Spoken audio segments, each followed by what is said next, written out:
Podcast with me, Carly. Hope you are all well, witches. I haven't got a book review for you today, I'm sorry to say. Struggled with some real doozies of books recently, but reading a couple currently that I will be happy to recommend on the next episodes. Today's episode is, of course, very risque and for the over 18s. It is a far cry from a Primrose Hill episode talking about tea sets and trips to the woods.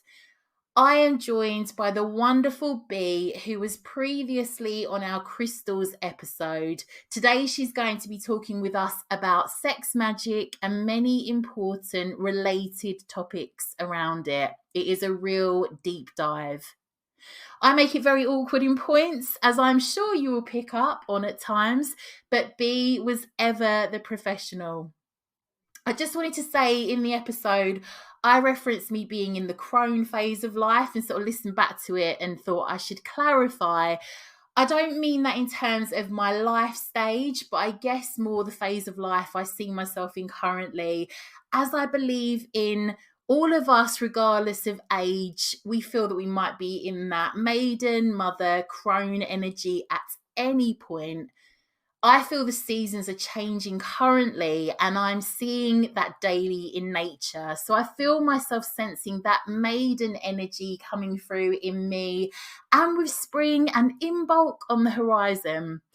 So I must just say, have an amazing Imbolc, witches, in the forthcoming week, however you honour it.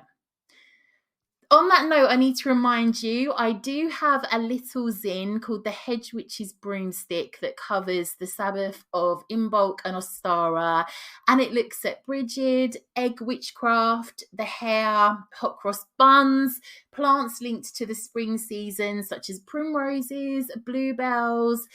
There are other topics in there such as all about the besom, the witch's familiar, the element of air, deities such as Arianrod and Rhiannon, plenty of spring-themed witchy aspects to delve into. I have produced zines that cover the entire year and its Sabbaths, and the link for my Etsy store is in the show notes. And I post all over the world. In terms of what I've been up to recently, I've just released on my Patreon, The Witches Institute, an incredibly witchy episode on the Guardians of the Watchtower. It was one of the most interesting rabbit holes I have been down recently. In that episode, I delve into archangels, kings of each element's kingdom, the ancient origins of the Guardians of the Watchtowers from Mesopotamia and Southern Europe. We touch on alchemy, the Hermetic Order of the Golden Dawn, Crowley, Gardner, and Enochian magic. The episode also comes with illustrated grimoire pages that you can print off and keep. The Witches Institute has a ton of Patreon podcast episodes, grimoire sheets, meditations, folklore retellings, access to our witchy community, and just a ton of other witchy content. Linked to that particular episode, there are also podcast episodes and grimoire pages on each of the elements and how you can work with them in your craft. But for now, join me and Bea after the break to talk all about sex magic.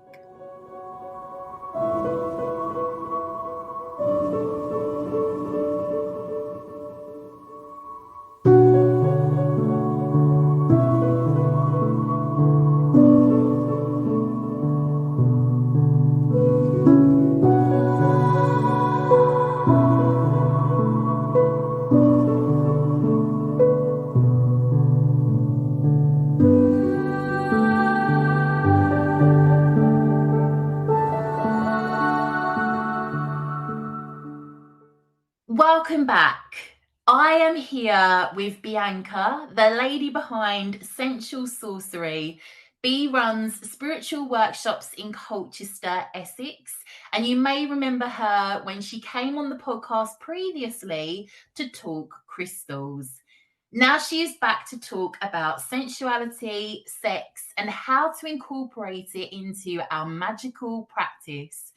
Welcome to the show again, B. Hi, I'm so happy to be back. I think it's been like literally a year since the episode came out, Do you the know crystal episode. your episode is the most popular episode of the whole podcast? I'm so happy to hear that. I've had some really good feedback from it when people have come to see me in person. They've been like, "Oh, I listened to your podcast. It was amazing." And I was like, "Oh, thank Carly." No, I loved doing that episode with you, and obviously, become firm friends since. So I'm really glad to Hmm. have you on. I was gonna say we're looking at a very different topic today. So firstly, Yes. I wanted to ask how you ended up doing this practice yourself. So I've always been quite a sexual person, and quite a sensual one as well. At times, been quite hedonistic. And I was always like the horny one out of the group. I was always like the one with the dirty mind and things like that. Mhm. And I've always kind of been in touch with my more fiery side. My mum was quite good at not encouraging it in a way, but kind of creating safe spaces for me to discuss the topic of sex and stuff.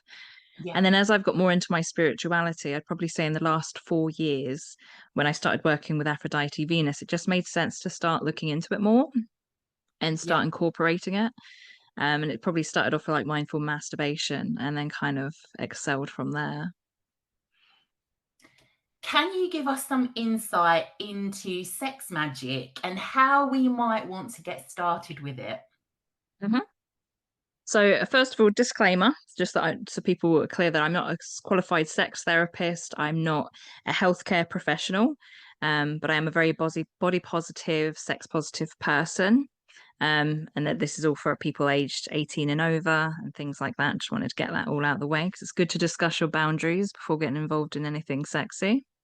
Yeah. So I think the first step would be in learning what I mean by sexual magic and sensual magic is that sex and fertility is all around us all the time, and we probably work with it without realizing. So this is just things like when you're watching the birds and the bees flying around, Mhm. that like there's sex about. So just bees going from like one flower to the next, that's sexual energy. It doesn't have to be penis in vagina sex. Um, and it's just about living in that embodied version of yourself. And you can start to incorporate it in ways like trying to be more mindful of your body. So when you're eating your food, when you're feeling the sun on your skin, and kind of picking up on the idea that we're all made from a sperm and an egg, despite what people's identities might be, we're all created from the same thing. And this is what makes it inclusive, no matter what your gender identity is or what your sexual orientation is that we're all made from a sperm and an egg. We're all made from creative energy. We should be looking to have a balance of masculine and feminine within ourselves so that we can produce things into and manifest things into the life around us. Does that make sense? Absolutely. No, absolutely. Hmm. And you just saying that, B, has just made me think, like, honestly, I'm getting a little bit of because this is kind of a collective thing across the years. When I Hmm. start talking about sex, there's always a little bit of the feeling of shame that comes up Hmm. because that is what we've been taught. And it's kind of, whenever I look to my craft and I kind of very much align with the Morrigan. I really resonated with what you said about being out of your group, the really like sexual one. I really hope my mum's not listening to this, but if she is, she's a grown woman and she's going to get it. I really resonated with what you said about in your group and the dynamic because I always used to get ribbed for being like the less glamorous, like Samantha Sex in the City one because I Yeah. was the same.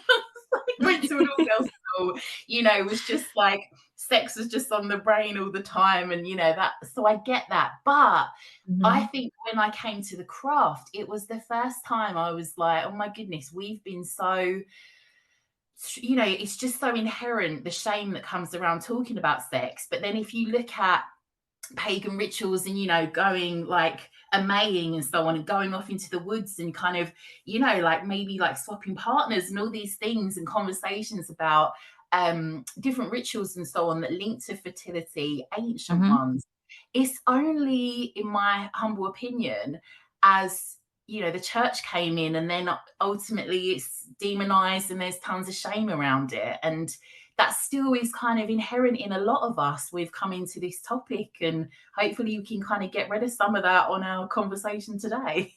Yeah, and it takes time. Like, I still struggle with it Yeah, sometimes. And I get imposter syndrome as well, because I think, when I'm talking about sex, I'm trying to promote sex positive space and things. I think, I'm not having sex all the time. I don't know how to do like all these tips and tricks that, when you think of like a sex guru and you think that they can do like all these somersaults on penises or something.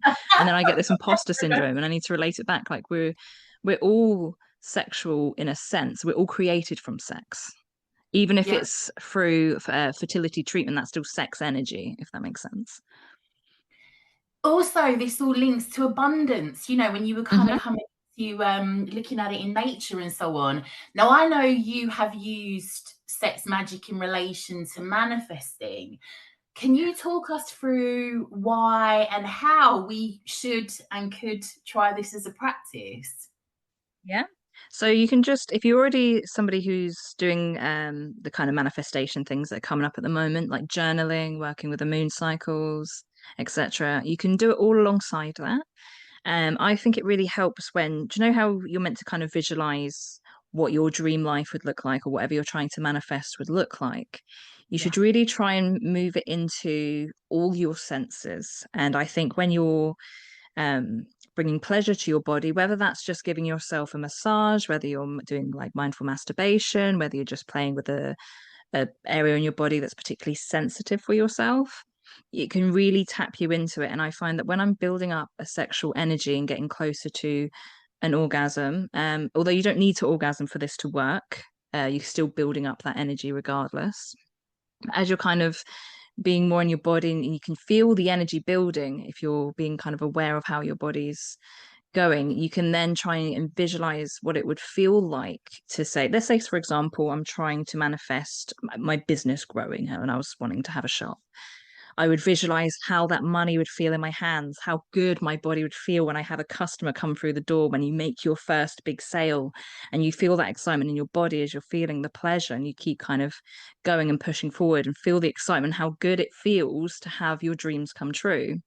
And then upon feeling like you have built enough energy, or through your climax, you can then send that out to the energy, that send that energy out to the universe. And I mean, at the end of the day, I'm now talking about sex magic on a really popular podcast. So something must have been working Yeah. in order for me to get to this point. You know what I mean? And I've used it for other things.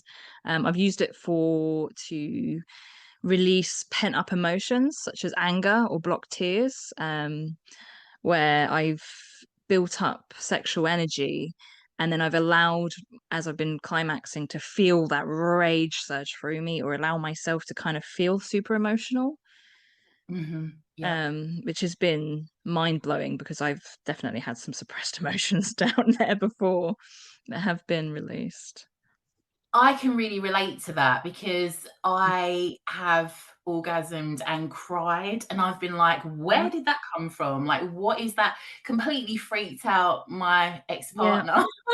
And it's just been like a huge release. And it Mhm. is one of the highest emotions. And I think when you are in that moment of climax, like there's no shame around it. It just doesn't, such a genuine, authentic, high vibration that I Yeah. don't think you can feel any other way.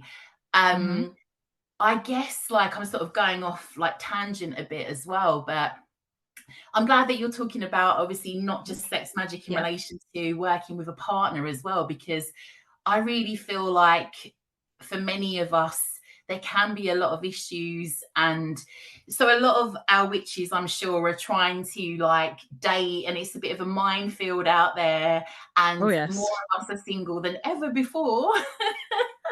And also, you know, it's really difficult with like the hookup culture. And, you know, I've been Mm. both sides of the fence. I've been the hookup culture, and I'm kind of in my like crone phase of, you know, just like not opting to have sex unless it's with somebody and it's like sacred. And, you know, Mhm. like I feel like there's my criteria is very different now. So I feel for me like I'm glad that we're getting into this as a solitary practice as well, because Yeah, um, definitely. there are many, you know, there are many issues that many of us might have around it as a practice with a partner. Mhm. So I guess we are looking at different ways that we can work with sex magic. How can we work with like sex in our magical practice? What are some different ways that we could perhaps do it on our own, or I guess with a Yeah. partner also?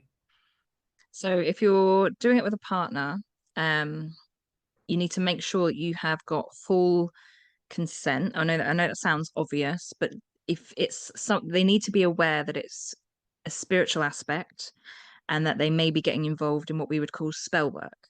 Because a lot of people might think, oh yeah, kinky witch, oh yeah, I'm up for this. But they need Yeah, to really be aware that this is a spiritual thing. And I think we need to be really mindful on who we want to do that with. Because, we do create bonds with people um, when we're doing magic, even without sex magic. Like if you've ever worked in a coven or worked with another practitioner, it can be very emotional.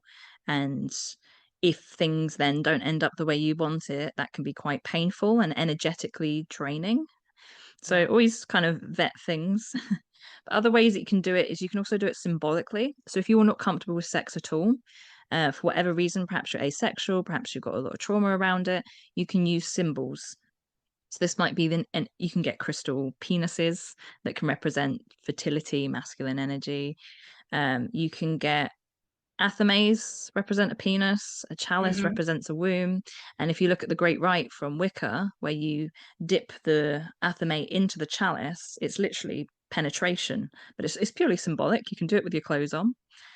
So that's a good way to kind of start and just recognizing where the sex is actually popping up that you've already been practicing. Another example I can think of is Yule. You've got the mistletoe berries that are white, and you've got the red holly berries. They very much represent menstrual blood and sperm. yeah, So it's all weaved in there anyway, and just trying to notice where it is a really good starting point. The mindful masturbation's a really good one, and this is a good one to help you work through your shame as well, particularly if you don't masturbate anyway. And don't aim for orgasm to be the goal. Just aim for exploration, curiosity, and pleasure. So you can keep a journal after masturbation, be like, oh, when I was touching my breasts, for example, you might have felt shame that they're not as perky as they used to be, or whatever it is. And you can write down, and it can really help you highlight where you might have some issues that you need to work through in order to be able to fully express yourself sexually. You can also look at working on the chakras. So, all the chakras, you could argue, can relate to sexual energy. For example, you could say the throat. You could say it helps you express your sexual desires verbally, helps you stand in your own sexual truth. You could also even say, like, the moaning. Oh, sorry, the moaning in the moment um, could be throat chakra. But the main ones really is the root chakra, which is the physical health of it. yeah, So this might be looking after any sexual infections you may get if you've got things like I always struggle to pronounce this, endometriosis. yeah, Any kind of pain in this area, erectile dysfunction, that's kind of on the physical side, which is to do with the root chakra. Then you've got the sacral chakra, which is what most people think of when they think of sex. And this is all about the playfulness, the pleasure of it, feeling the sensations in your body. And I've always found it interesting that the sacral is also to do with your inner child, and it's the location of the genitals. So it makes sense that it's about sex and child because, we're all made from some form of sexual cells coming together. And then the heart chakra, let me know if I'm speaking too fast, by the way, I get quite no, no, I'm excited. listening. I'm listening to Okay. everything. The heart chakra is more about our relationship with ourself, so self-love, which is quite important when you're working through these things, and then our relationships with others. So that's when we start having sexual partners and things like that. There's also you can incorporate crystals into your sex life. So this could be literally just having crystals around you while you're masturbating or having sex, or it could be even crystal sex toys. I'm a proud owner of a rose quartz dildo, and I absolutely love it. Don't always use it sexually because it can be quite cold, but Yeah. it's cool that you can do that. You can even go into kinkier side of things. Always play safe whenever you get into any kind of kink or any kind of sex, to be honest.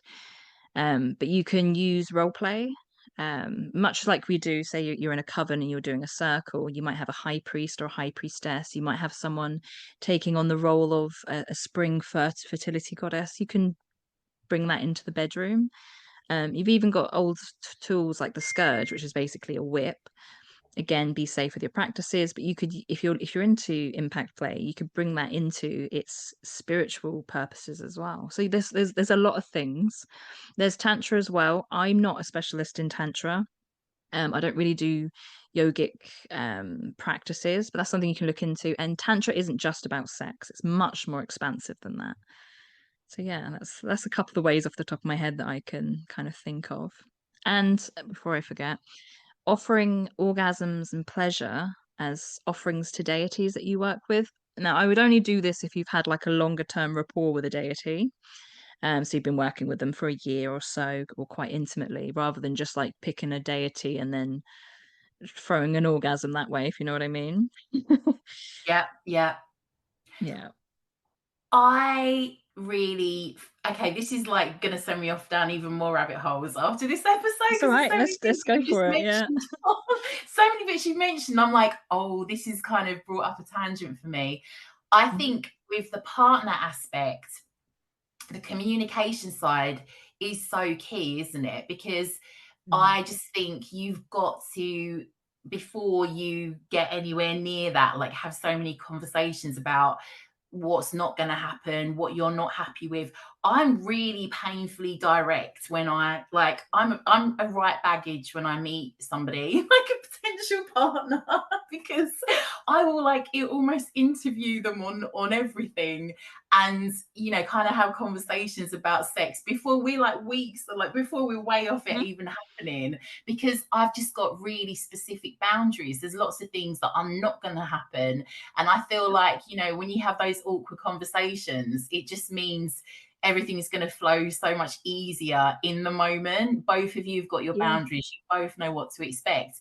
And it has freaked some guys out that I'm that direct, but I just don't want to get there. And I think the issue can sometimes and I think you might relate to this as well, that I find porn can be a huge issue when it comes to sex and partners. I want to say, like, sometimes masculine, for me, obviously, I date men. So I do find that porn can be a really tricky thing to navigate because a lot of people now have these ridiculous concepts about like you were saying like acrobatics and things like that, and not all of us are going to be able to do that in the bedroom or even want Mhm. to. It's not that sort of tone, and I've really sort of struggled with that in the dating world, that yeah, like, these are my boundaries and I'm not prepared to do this or put up with this, and feel uncomfortable. So those conversations definitely sort of separate the wheat from the chaff, if that makes sense. Yeah. I mean, first of all, good on you. It saves you wasting your time. And you get to the point where you're like, okay, I want to sleep with you, but haven't mentioned anything that you like or don't like. And then it's just like, oh, cool, great. Uh, I think as women, we're often taught to not speak up when something's not good. Like there's the common story of you're with someone and they don't know where the clitoris is and they're kind of rubbing your labia rather than the Yeah. clitoris. And we've been told just to let them do it and feel awkward when all it would take for us is to just direct the hand and go, oh yeah, baby, that's it.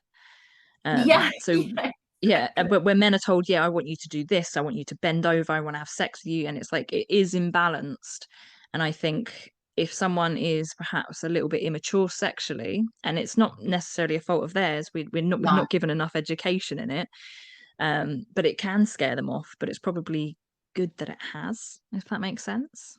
Absolutely, Like and I've not, yeah. if they're willing to work with you and understand what you Hmm. a lot of, like, sexual partners will want to hear what you like. They're not gonna force on you what they want you to enjoy, and I think that's really, liberating when you, get to that point, if that makes sense. So, Yeah.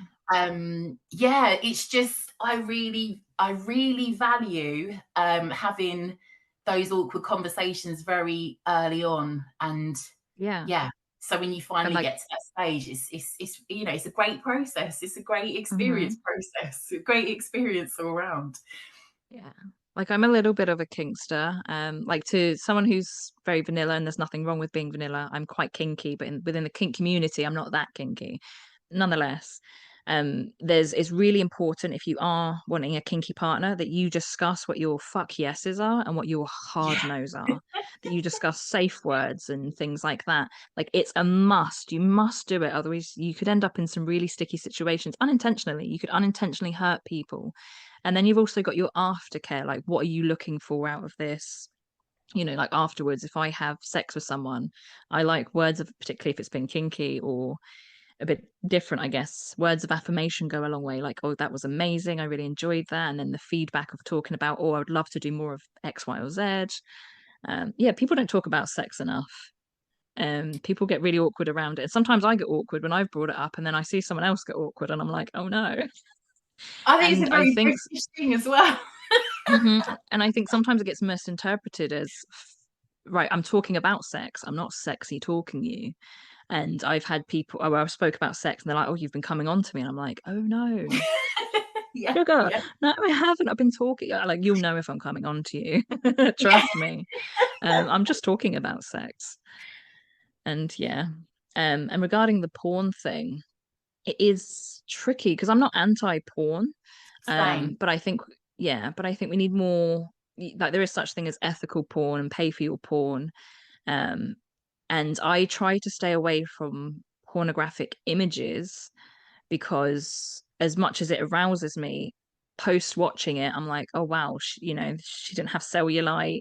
She had like the pinkest. Am I allowed to say pussy on this? Yeah, of The course pinkest you are, pussy yeah. I've ever seen, the perkiest titties, and even when you put in like BBW or plus size, because I'm a bigger woman, and I'm like, okay, I want to see a woman like me. Sometimes they've got like these big bums and big boobs with like no belly, and I'm like, okay.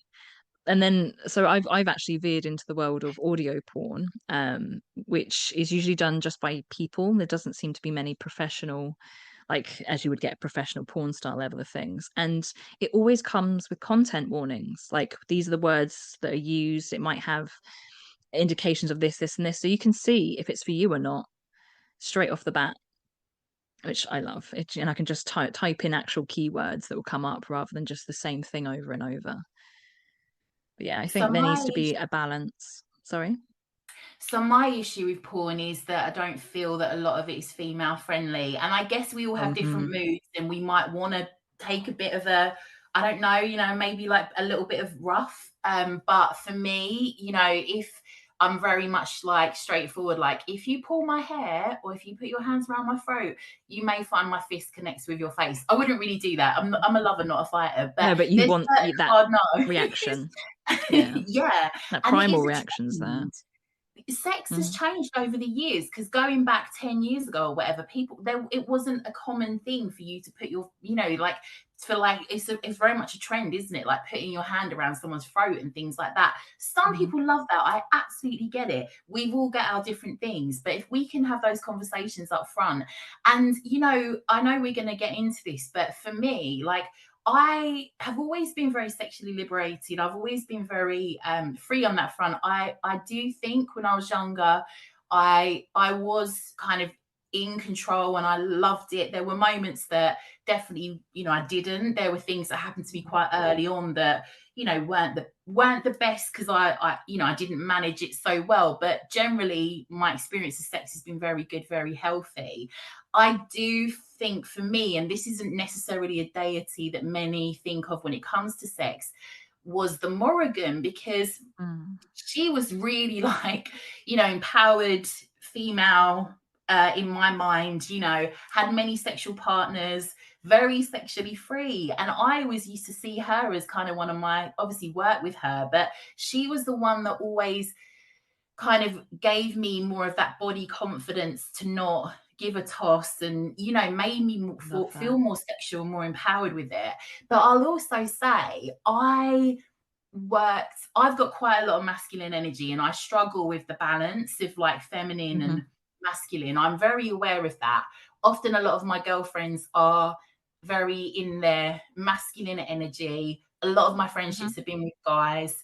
I've worked in very male dominated environments, and I always think, when I was younger, and I think even, a lot of us can probably still think this, that it always amazes me what people's um like attractions are, because we watch porn and everything looks so perfect. But Mhm. I know some, different friends of mine who've got really different standards of what they fancy compared to what the media tells us that we should and what they find attractive 100%. and so on. I've like genuinely, and I've always been a bigger lady myself, and I'm not going to toot my own trumpet, but I've gone out with some really nice, good looking guys that I wouldn't necessarily Mhm. say that I would have thought I was their, kind of type. And I just Yeah. think that we just don't, we assume so much because what we see in the media through body, through the body and how we should look. And Mhm. half of it is absolute bullshit, and it's not what everybody wants at all. Yeah, I completely agree. Um, Yeah, I remember. So I've got quite a few male friends, and one of the things I learned when I was in the dating scene, prior to the relationship I'm in, and I was over worried about this and that, and if I look like this and that, and they were like, they really don't care. Like if you're showing them enough attention and you're confident in yourself, they're probably going to want to have sex with you. And sometimes I think as well, this is where we get I remember, hold on, let me rewind my brain there. So I remember one time this guy was into me, and he was into me because partly because I was fat, like that was part of the initial attraction. And my response was like, "Oh, why would you like what?" Ugh. And he was like, "Don't you shame me for who I'm interested in, and don't you shame yourself at that." And I was like, "Oh, Yeah. okay, I like No, that." I absolutely get that. My ex was, oh my God, like so good looking. Like and I remember like thinking, oh, like I am like a bigger girl, and Hmm. but like like, that was his thing. We just can't generalize. We look at people and just No, assume that everybody's going to go for this, certain ideal, and that's definitely not the case. And no, I think and that's the how? one thing I've learned in my 40s, that I've spent most my life living or thinking. I don't worry about it much at all now, but I spent so Mhm. much of my life trying to hold myself to these standards Yeah. that no, just that I wish I'd have known more about this. I guess Hmm. it's just time, isn't it? And but Yeah. yeah, like most of our younger times, especially I think, the 90s were particularly toxic. The So, yeah. 90s, the year 2000s, they were really toxic on that front. There was very little body positivity, heroin chic, Mhm. all of that. And Yeah. curvy girl, I was just, never any problems, but in my mind I was doomed. Yeah, yeah, there's a lot of unwrapping to do, particularly if you went through the 90s of this perfect image. And we've got all like these filters now, and people only show themselves with makeup or at certain angles. So I have to be aware of how much time I'm looking at people on my phone. And then sometimes I just need to go out in public and just to look at people's faces, just everyday people, and go, oh, okay, so you have this, this, and this flaw. We've all got these flaws. And attraction is so much more than someone looks like. Don't get me wrong, it can help. But I've had guys where I've looked at them, say, across the bar, and I'm like, oh, fuck me, he's gorgeous. I want a piece. And then as soon as he's opened his mouth and said something, it's gone. Uh, Yeah. and it's just not Like, there for me. And other times I've seen people and I'm like, not my type. And then as I've got to know them, I'm like, oh wow, I'm gonna fuck you. There's, and there's there's just so much more to it. there's such an energy around people though, because for me, like, I'm such a sapiophile. Like, you could be good looking, but if you're not, you know, iron sharpens iron. With me, that's what gets me. Like, it's not the physical at all. I have to Hmm. fancy them, but I've met some guys and they've just got this aura and there's something about them. And, but for me, it's the mind. Like, I can't connect with someone if Mm, I can't connect with them mentally, which is a no, real problem. But yeah. it's quality control. It's quality control. Yeah, my quality Yeah, control processes are far too long, but yeah, they seem to pay off.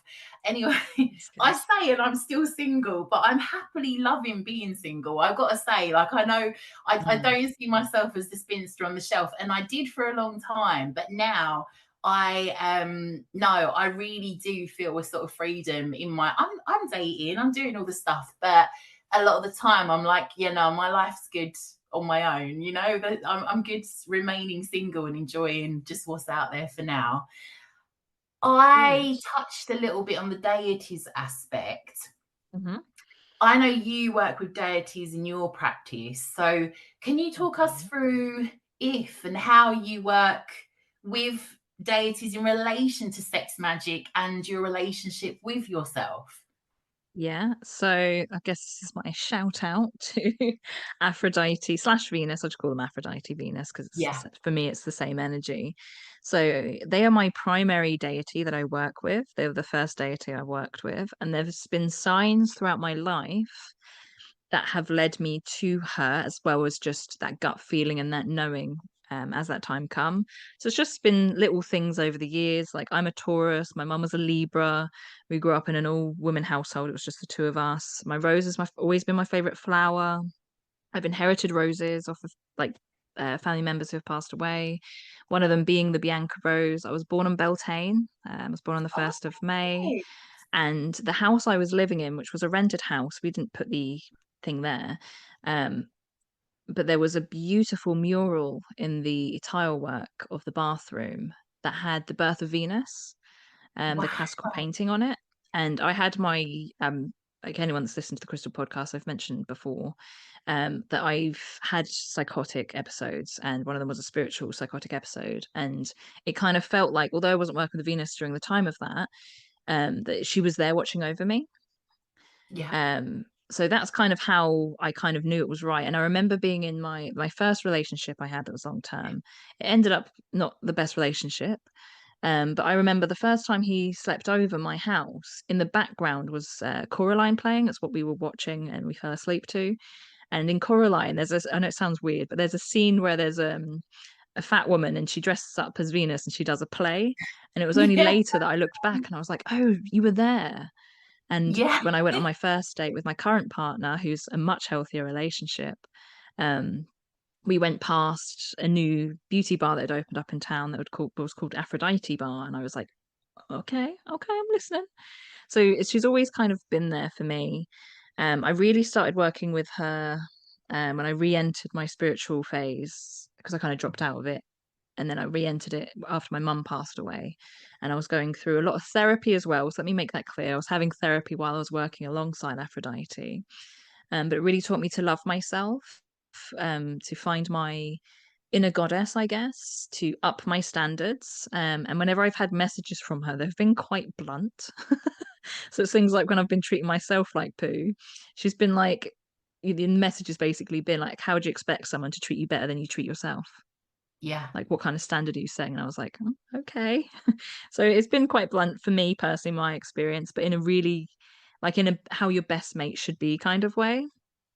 Yeah. I love I have an that. altar to her in my living room. I lit her candle before doing this today to be like, let it all go well, let me make sense as the words come out my mouth. And I've done meditations with her, journeying with her. Whenever I go to the beach, I offer rose quartz like chips as offerings. And it's probably resulted in me becoming more aware of what my turn-ons are, more accepting of the kinks that I have. It's inspired me to do more research into like sex and orgasms and things like that.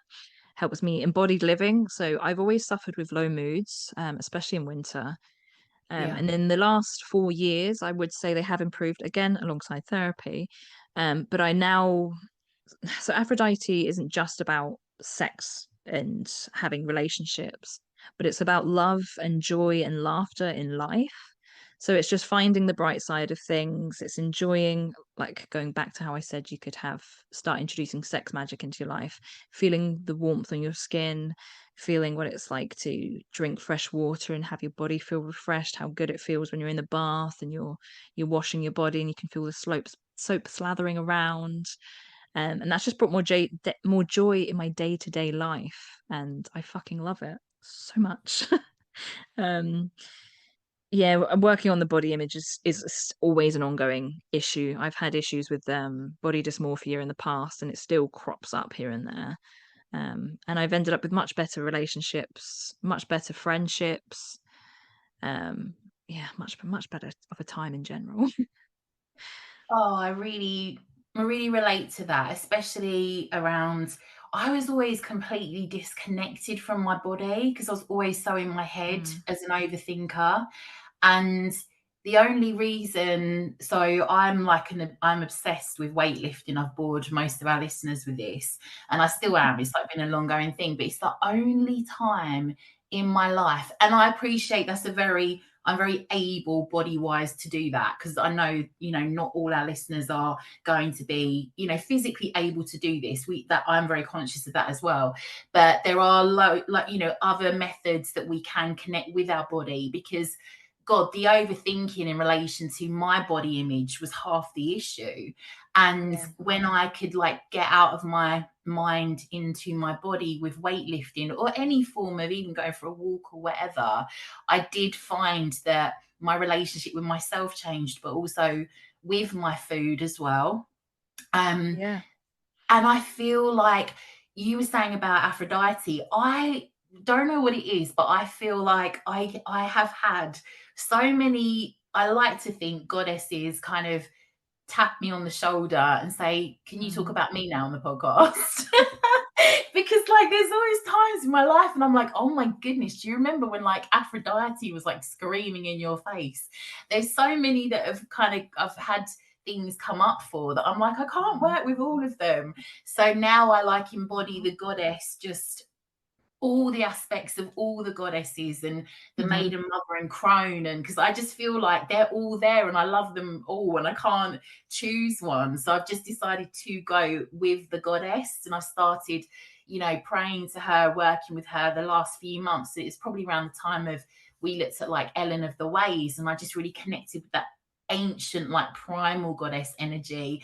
And I think that's helped me in terms of connection with myself, and like you were saying, the sort of worth, like the self-worth. And that's really reflected back to me with, like I was saying, like when I meet someone, practically interviewing them for ages before I'll go on a date, and being so straightforward in my boundaries to the point where I think sometimes when you're direct, people can say that you're a bitch. And I've had that with guys that have been like, "Oh my God, you're so Mhm. high maintenance," or a bitch or whatever. And when I've reflected on it and done therapy, and so on, I'm like, no, you're not. It's just some people don't want you to have those boundaries for yourself, Yeah. especially when it comes around your body and sex. And it's Yeah. worth noting that those conversations can get some people's backs up if they've got no boundaries for themselves, or that's an area that they're lacking in. Mhm. Yeah, a lot of the So, time it's a projection for their own yeah, benefit and things like that.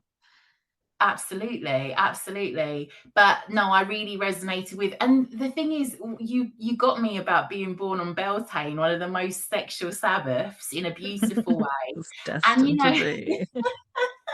yeah, like we were saying about the oh my goodness, like how much of the craft, like the tools are related to, Mhm. like the body parts, like the maypole, that's got phallic association, Yeah. all of Beltane. I find it so poignant you were born then and talking about this.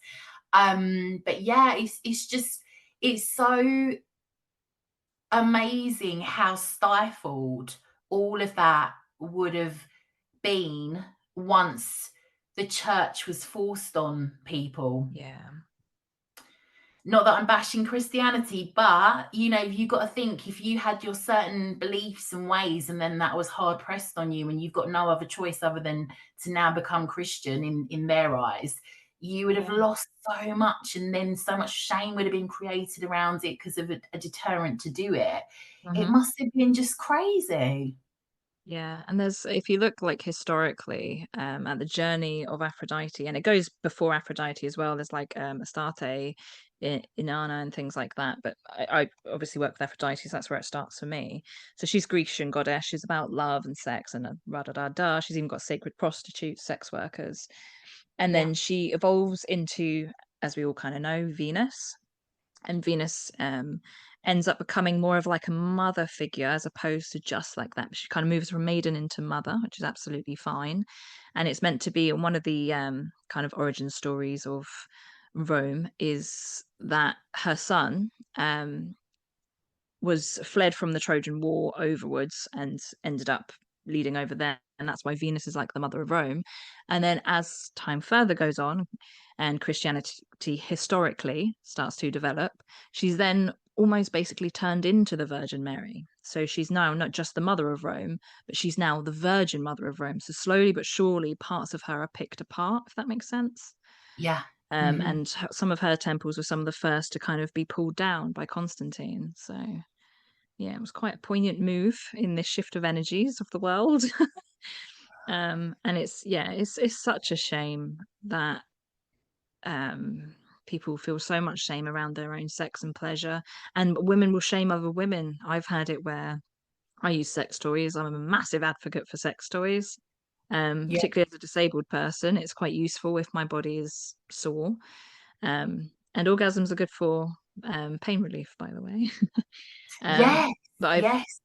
and even if you're not disabled, try them and mention be scared to and bring them into the bedroom because it's just added sensation. It's not a replacement. Nothing will ever replace that intimacy, that touch, etc. But I've been at parties where it's been mentioned that I've had sex toys, and they've been like, "Oh, your partner mustn't be doing a good enough job," or "Oh, I would never Yes. do that," and I'm just like, "Shut up." So Let me basic. enjoy what I wanna enjoy. If it was me saying, "Oh, I really enjoyed a curry last night," you wouldn't have an issue. It's like, what's your problem? And then I realise it's not that they've got a problem with me, it's that there's a blockage there for them, and that's for them to figure out, not me. Very Absolutely. No, bluntly, but yeah. I completely understand that. I do get that Mhm. completely. I wanted to also say about with Aphrodite, I do think she's a really good deity to work with if you have trauma around sex, or like we've Mhm. spoken about body positivity with her. But yes, like any issues around trauma with sex and so on, I really think she's a really healing deity for that. But also for fertility, she's definitely in my mind like the go-to. Whereas I always think of the Morrigan for like the kind of dare I say it, like the Samantha of the Sex and the City world. Aphrodite always seems the more sort of sacred, um, thinking sex deity, if that makes sense. Mhm. Yeah. I was in terms of trauma as well. So we've touched on this, but any reference to sex can often trigger a lot of different emotions and hang-ups that we might have around our body or former experiences. We touched on it a little bit, but is there anything that you have focused on yourself within your practice as a witch, or even in other ways that connects to and has helped you with this? Yeah, so again, massive advocate for therapy, especially if it's been a specific trauma or set of traumas. But you can work through just trying to improve your levels of, um, how can I word it?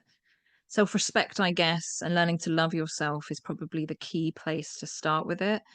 And again, going back to the when you're doing masturbation, if something does kind of crop up, write it down. And if you feel like you need to stop, please do. Please listen to your body if it starts to go into that flight or fight mode. Um, trying to undo some of the body image stuff. For me, it was unfollowing a lot of beauty brands. Now, I love doing my makeup, but a lot of the things, it's like, get this to make it basically works off of making you feel inferior, makes you feel like your lashes aren't long enough. That's why you need our lengthening mascara. You've got wrinkles, so therefore you should try and hide it with this. Also had to unfollow certain fashion brands, and I try and stay away from what we call the fat pants, where it sucks everything in. And I get some people enjoy them, but for me personally, I found that it was making me more shameful of my actual naked body. So I had to kind of stop using those and just spending more time naked with myself. And that could involve just if you don't feel comfortable being completely naked with yourself, maybe it's just one step at a time, such as taking your bra off and just letting your titties hang while you've Yeah. still got a top on, but just feeling your body with that weight, particularly if you've got bigger breasts, I guess, and just allowing your body to feel like that. Another thing that I did that's also very useful, so I am disabled. I have Ehlers-Danlos syndrome, so I get a lot of fatigue and chronic pain. So not only do I sometimes deal with the body image aspect and how my body looks, but it's also trying to have a relationship with something that physically hurts you is difficult. And one of the things that's helped me get over that is kind of doing meditations with my body or doing rituals with my body where I've gone to each body part and I've thanked them for the bits that they can do. So, for example, I would thank my feet for supporting my weight because I can stand up, for example, and then trying to look at your body as a functional, pleasurable thing rather than a visual thing, because we're all going to get, newsflash, we're all going to get old, we're all going to die, and we're all going to be dust or rotting bodies, depending on your preference of how you're disposed of at the end of it. As grim as it is, um, the visual doesn't last there for long, but the pleasure will proceed over time. Does that make sense? Yeah. Mm-hmm. And I Yeah. think that's a good place to start.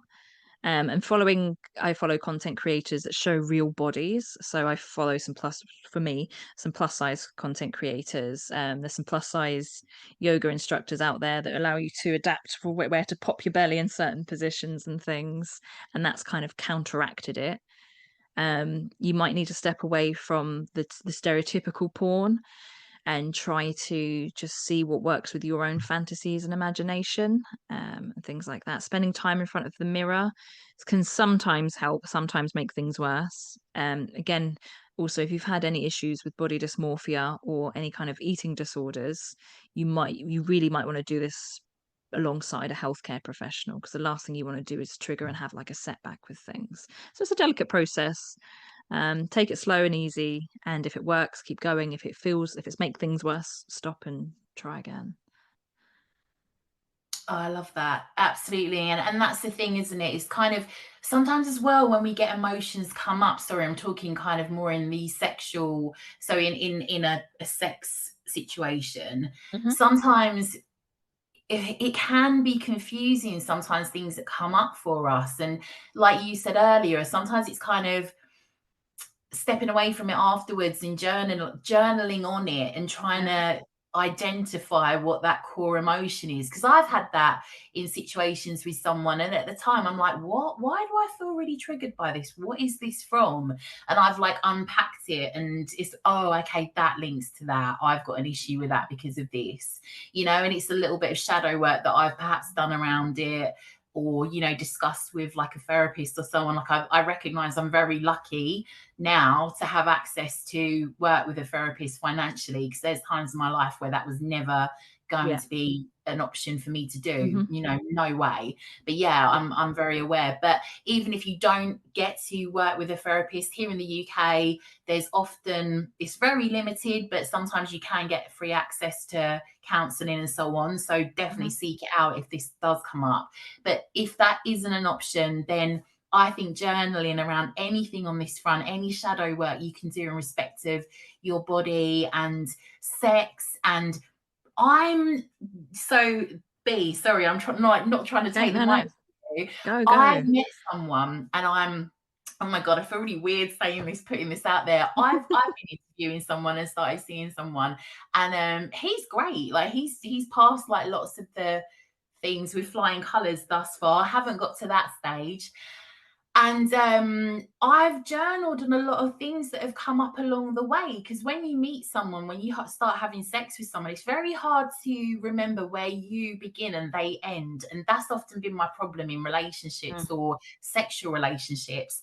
So it's very good to, as you go through the process, no matter the stage of your relationship as well, to really like journal on those little triggers that come up, I think, because it can be so overwhelming, especially when you are starting out with a new sexual partner or even just having conversations with them before you've even got to that stage. So for me, that's been created a lot of sanity around this terrifying process, but enjoyable.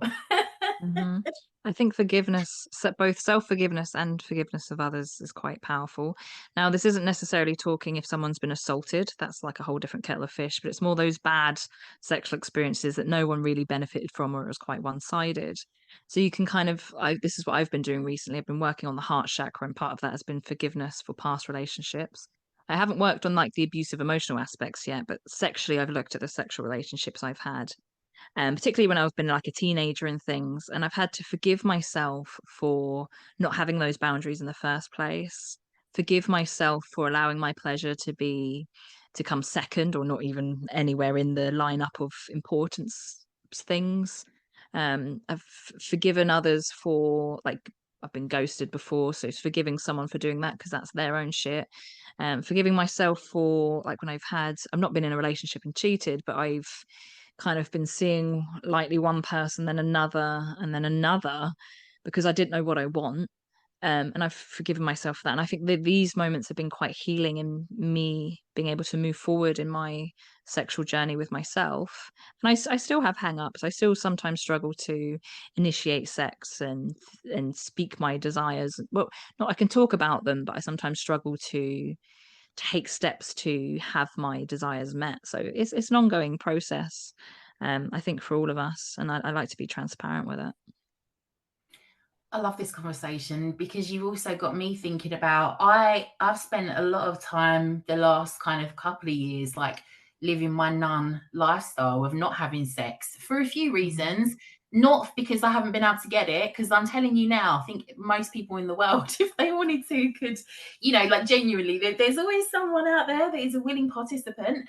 But Mhm. for me, I had such a really honestly, I had so many years as a as a younger person with such limiting self-worth that my validation was sought through relationships and sex, Mhm. and I couldn't be single, firstly because very much I think that society was like, if you're single, it was seen as failure. I feel like that was very much a prominent aspect, perhaps a decade ago, a bit further back than that. But also, I just couldn't validate myself. So I always needed to have someone there to do it for me. And in recent years, I've very much been like, I want to not do that. I want to be on my own. But Mhm. also because for me, like sex is such a powerful energy. I love creating. And I really feel, and I'm very nervous of this, that it's all linked to your sacral chakra. So when you're having Mhm. sex and I always find that I haven't got so much creative energy, and I'm really conscious of that. Do I want that? Like, do I want to have sex in a relationship with someone, or do I want to hang on to all that stored energy that's not going anywhere to make things? Like, that's my Yeah. genuine like thoughts on it.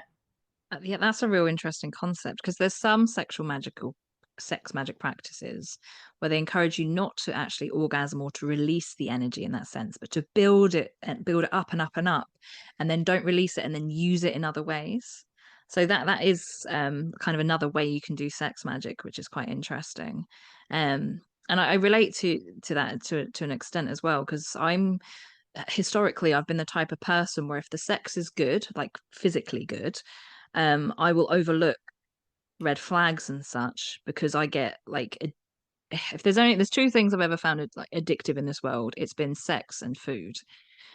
So I've had previous experiences where like when I've been in the toxic relationship where we've had falling out and it could mean that they've been abusive, and then I've been like, yes, no, we're not doing anything, and then sex will be on the table and I'll be like, yeah, we can do this. Like, my Yeah. heart might be out of it, but I'm still engaging in these behaviors that aren't good for me. And the first really good sexual relationship I had when I was 18, he was an asshole, but my attitude was, shut up, get your dick out, and then we can forget about this, no problem, let's just have fun. So for me, when I came out of my 8-year relationship, I had to really not just casually sleep with people, because I knew I'd just fall straight down that rabbit hole again, or just have a series of bad sex and just be sorely disappointed. Completely relate, honestly. And I think now, on if I'm really honest, it's easier for me to be in my single energy and embrace the hermit, the crone life, whatever Mhm. decide that it is now, than it is for me to get back into a relationship. Because I've been so used to being with my own self, my own energy, kind of the concept of sex and all of that feels like a new minefield again. Because it's a difficult one. And I guess as well, like many of our witches might have made the choice that they aren't going to.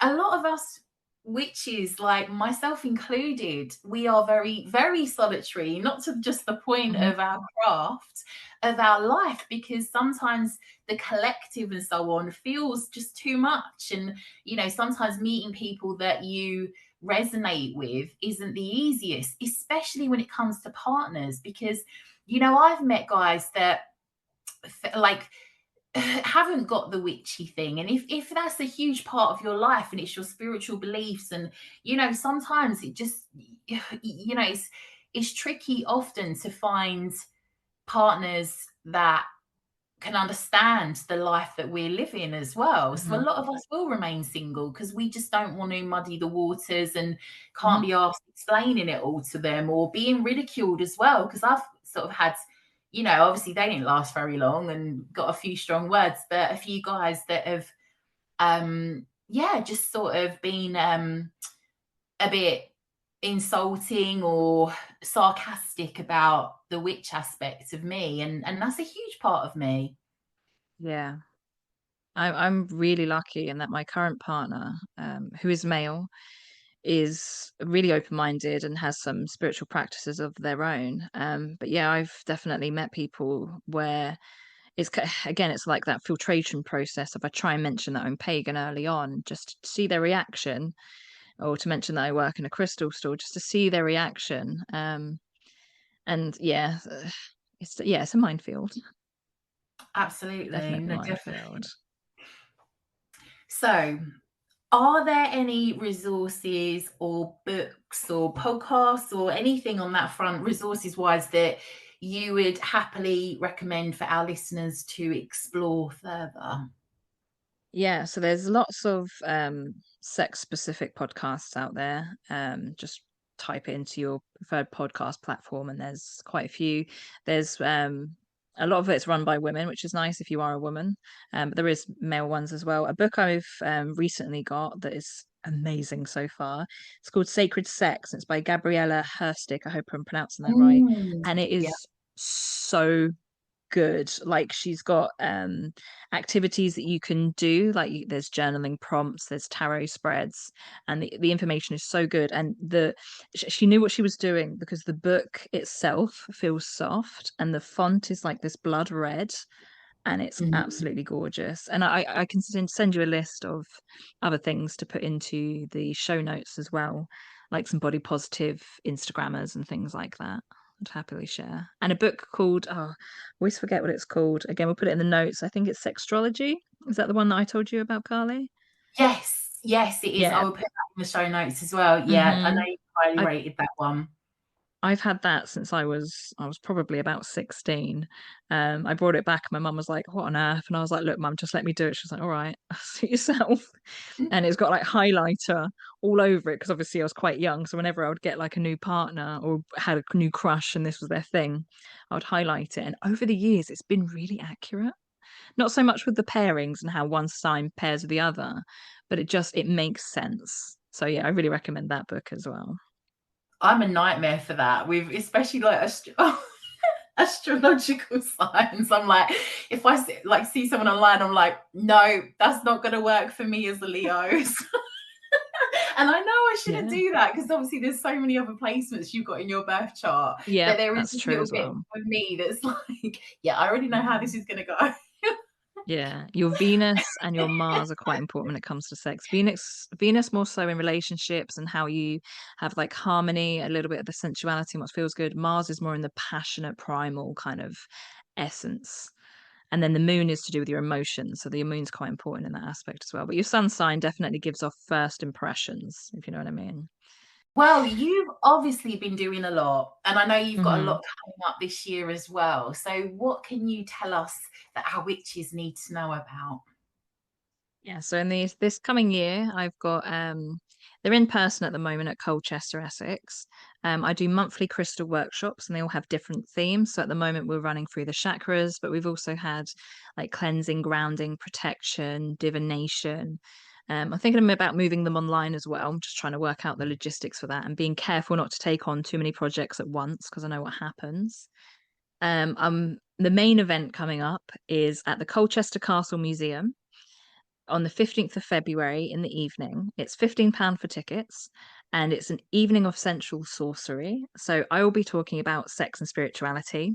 That'll be about a 20-minute talk, so it'll be a much more condensed than this. There will be a historian who works there who's going to be talking about the history of sex. Probably more throughout like the Roman times and things like that. And then we're going to be doing like making little vulvas and penises out of clay. So you're making like your own little amulets even if you That is don't so see it as amulet, even if you're not a pagan, it's still like a fun thing to do. And just by doing that, you're connecting with sexual energy, and it can be good for positive body positivity.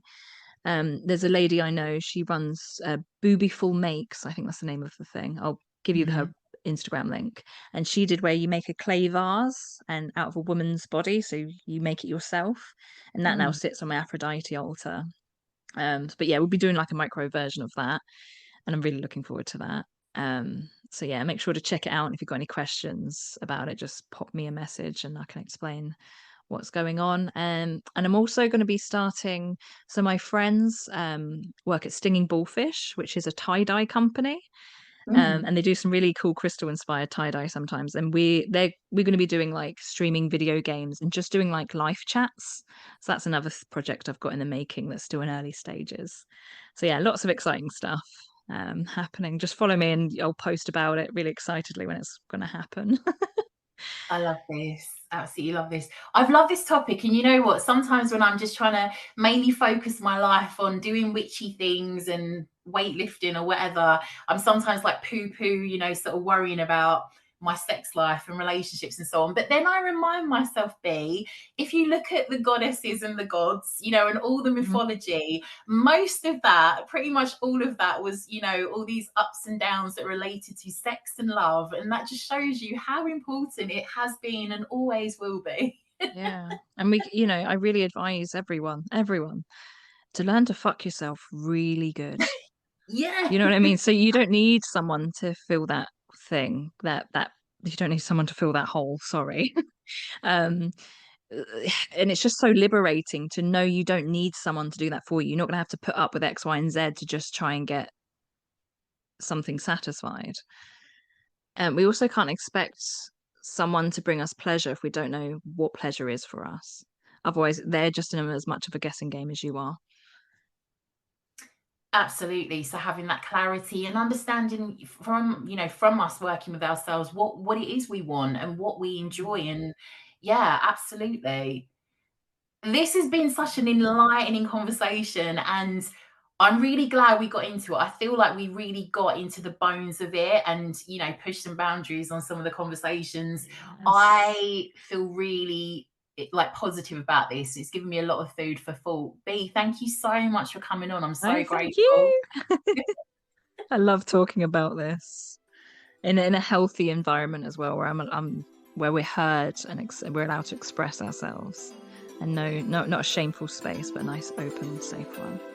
It's been beautiful. Thank you.